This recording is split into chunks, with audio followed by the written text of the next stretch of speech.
لا تاخذكم العزه بالاثم، ولا تظل كل ما حاجه ديش كباب.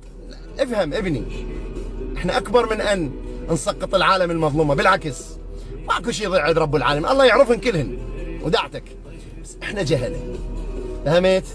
بعد ما تريد تدعي ادعي الله سبحانه وتعالى ان نفسك الله يفرج عنك انت، وخلي نفسك تطيب.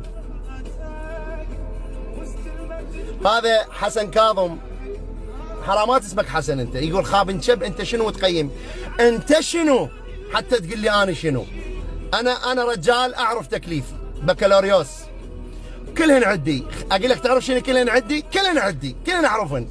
اذا اريد انزل هسه للمستوى مالك اطلع ابوك والجيابه جايبتك من امه، شايف من امك ايش سويت؟ انزل للحضيض للشارع من فتحته وجابتك الوسخ هالشكل. هسه نزلت وين المستواك؟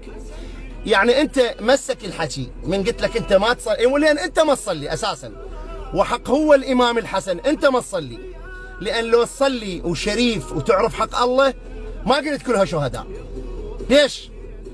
ليش تغبن الناس؟ يعني هل يستوي الذين امنوا مع الذين تصخموا، مع الذين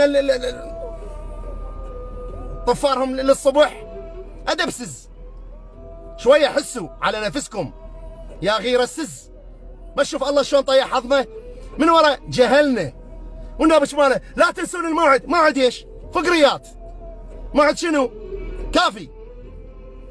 اعرفوا من اللي يسرقكم، اعرفوا من اللي جاي يدبر بليل وباكم وسرقكم.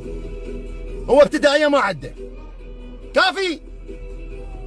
الا طلعونا من طورنا يلا ترتاحون ونكيف. والله سميته حسن، هو مو سوسك، سوس كاظم اللي ما ذبك بالمرافق. اقلب انا غير موضوعه.